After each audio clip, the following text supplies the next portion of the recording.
Hey guys, welcome back to another video from Quick Freeze's Game Room. Today I decided to do a top 5 of the worst video game movies of all times. I'm just going to say right now, this is my personal list. Obviously your list is going to be completely different. But this is my list, it doesn't reflect anybody, and the way this goes is 5 being the movies I can tolerate, 1 being the movie I just simply can't stand. And another thing is that I can only review movies that I've played the games for. So Wing Commander and Alone in the Dark, I didn't watch because I've never played the game. So, again, this is my personal list, and I'm pretty sure you'll disagree with me, but I'm pretty sure this list will be justified. So, here we go. Number 5.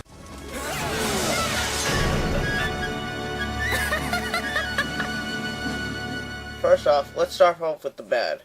Mainly the characters. Dalsim is a scientist held against his will to make Charlie. No, not Charlie Nash, but Charlie Blanca, into a green monster we all know. Well, sort of. T-Hawk, I guess, left his native people to join Guile in the military. T-Hawk, watch with the headband. It's Cherokee. I wear for good luck in battle. A non-blonde Ken and Ryu are trying to sell Sagat some Nerf guns for some reason. Balrog apparently decided to leave Bison and work with Chung-Li as a camera operator with a Hawaiian E-Honda. Bison spends half the movie in a flying metal command station that looks very similar to something Dr. Robotnik or Bowser should be flying in.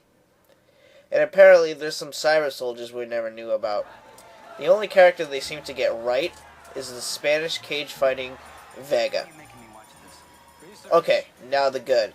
Oh wait, I mean the really bad. The story. Bison kidnaps 30 to 50 people to turn into super soldiers. More like monsters to me. Sorry, Blanca. And asks for $20 billion for their release. Now I know rescuing people should be top priority, but I'm left asking, who are these people? Why should the world pay $20 billion for their release? They're not world scientists or world leaders. They look more like farmers and shop owners to me. I simply don't know. And what do you think when you hear Street Fighter? Fighting, right? Fighting with super moves, right? Well, there is some, but only in the last 10 minutes of the movie. 2 flash kicks from Guile, a lame Psycho Crusher from Bison, and I think Ryu sorta threw a Hadouken. But I can forgive all that, except for the fact this movie mimics Star Wars more than Street Fighter 2.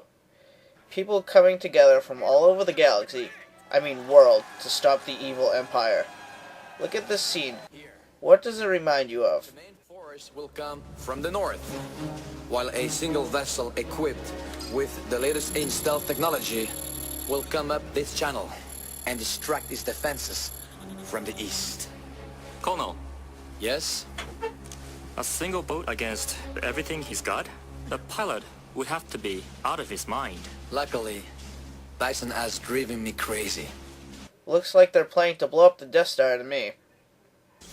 The gun turrets on the river boat scene, very similar to how Luke avoided laser blasts while traveling down the Death Star's trench. And the Emperor Palpatine, I guess, taught Bison how to use Force Lightning.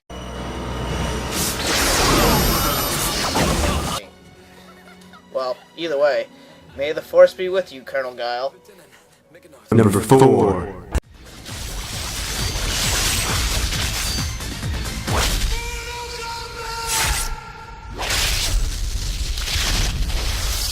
The first Mortal Kombat may have weathered the ties, but Annihilation's cheap CG effects and poor dialogue destroyed all expectations.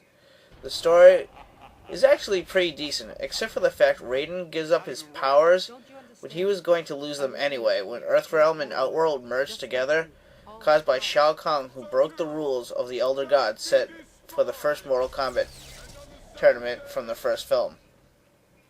The casting is so bad that only 2 members of the original cast returned.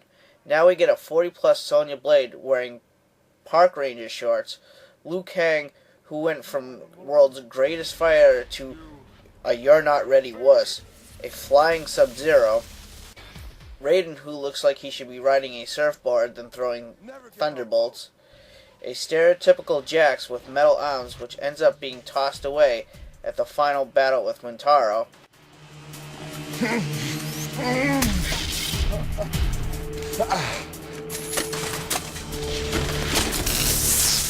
and a Van Diesel look-alike trying to play Shao Kahn. The rest of the Mortal Kombat cast don't even get a decent amount of screen time, except for Jade, Scorpion, Nightwolf, Sub-Zero, Johnny Cage, Baraka, and what I'm guessing is Noob Saibot are only shown in one scene and then gone the next, never to be seen again. And Cabal and Stryker weren't even shown, they were just mentioned in one line of dialogue. Two of Earth's best warriors have already been taken, Cabal and Stryker. So yeah, the cast was horrible, and to make it even worse, they were giving lame costumes that looked like they were purchased from iParty for like $100. And Sonya Blade must be good friends with the Snuggle Bear, because one minute she's wrestling with Melina in the mud, and the next she doesn't even have a spot of mud on her. Wow, that just simply makes me laugh. Only the robots, Smoke and Cyrax, look decent to me, until they apparently killed themselves by the only fatalities in the movie. The first movie gave us tons of fatalities, but not in the second. This movie shoved animalities down our throats instead, only to end up looking like an after-school stop-motion claymation project. Hopefully the Earthrealm will be safe from another bad Mortal Kombat movie for the next 10 generations. Number 3. You would think a movie starring one of the most famous video game characters of all time, and being the first live-action video game movie, they would have at least gotten something right. Bob Hopkins, the actor who played Mario, denounced the project in a 2007 interview, saying the movie was an absolute nightmare. And Mario creator Miyamoto admitted he regrets the movie's creation. I can only watch this movie for the pure nostalgia of the video game series it was poorly based on. They got everything wrong with the movie, except for the name Super Mario Brothers. Mario.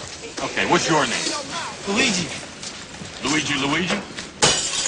No, Luigi Mario. Okay, look, how many Marios are there between the two of you? There's 3. There's Mario and Luigi Mario. First off, why dinosaurs? This whole movie is based on dinosaurs. King Koopa, or Bowser, isn't even a dinosaur. He's more like a mutated turtle dragon thing. But in this, he more looks like human.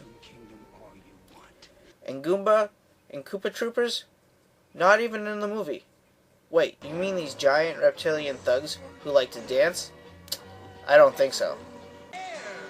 Then we got Toad, who apparently is a musician for some reason, and Yoshi, who spends most of the movie in chains. They aren't even needed. If you're going to put these characters in a movie, you might want them to at least progress the story a little. And finally, we got Mario trying to save... Oh wait, we have Luigi trying to save Princess Daisy. Not Princess Peach or Princess Toadstool, but Daisy. While Mario tags along and dances in nightclubs. Why is there nightclubs in the Mushroom Kingdom anyway? Why is there fungus in the Mushroom Kingdom? Why is there a giant meteor in the Mushroom Kingdom? Didn't Mario and Luigi arrive by going through a drain pipe instead of a meteor that is a doorway between dimensions? They didn't even get the power-ups right. Instead, we have a wind-up-a-bomb toy, a mushroom that doesn't even make you big but acts as a shield, a super scope used as a de-evolving ray beam, flamethrowers, which I guess are supposed to be the fire flowers, and stompers loaded with mini bullet bill cartridges. All I can say is, sorry Mario, but your movie is in another $2 bargain bin. Number 2.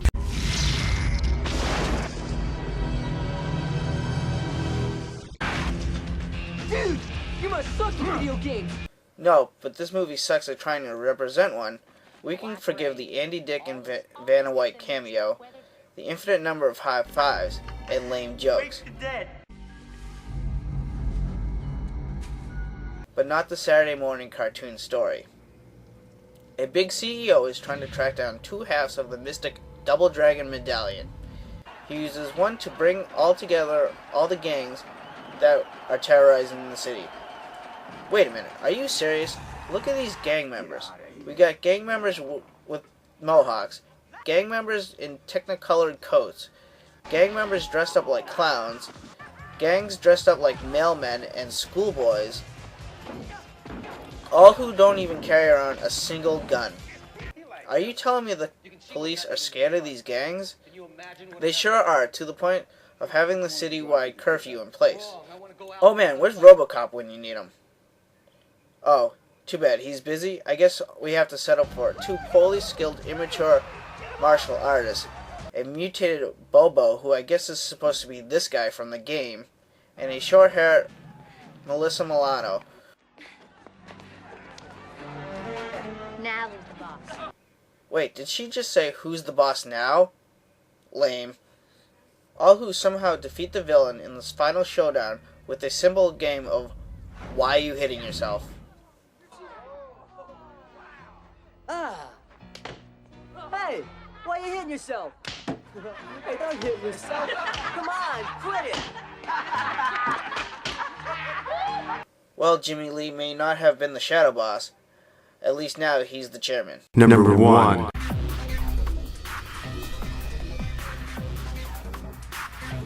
If someone invites you to a rave on an island called Isla de Muerta, simple Spanish will save you from a zombie massacre.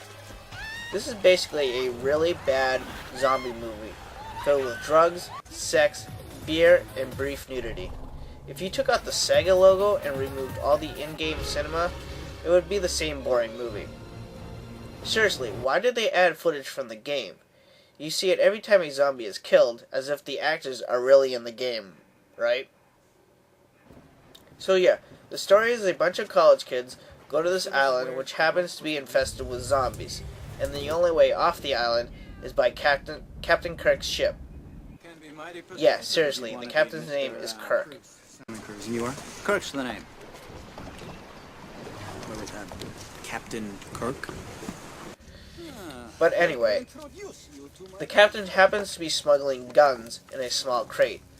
He could have been smuggling drugs or narcotics or whatever, but obviously he's carrying a small box of guns. That's my main problem with this movie. There's too many coincidences. And you gotta love the policewoman chasing Captain Kirk.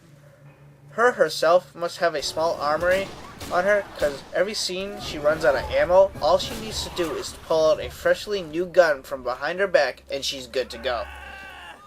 She must have used the infinite ammo code. And for these college kids who've been drinking just before the zombie attack, man, once they get a hold of guns, they became the best marksmen in the world.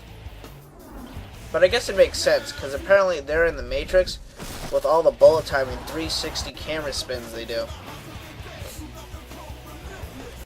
But not all of them make it. How do I know this? Well, every time a character dies, they seem to get up, let the camera spin around them as it fades into a bloody splatter effect. That's how we know they have died. Like, we couldn't figure it out, right? This movie contains nothing but bad acting, horrible effects, and too many coincidences, and seems to be trying way too hard to be good, making me want to flee into one of the undead, just so it'll all end.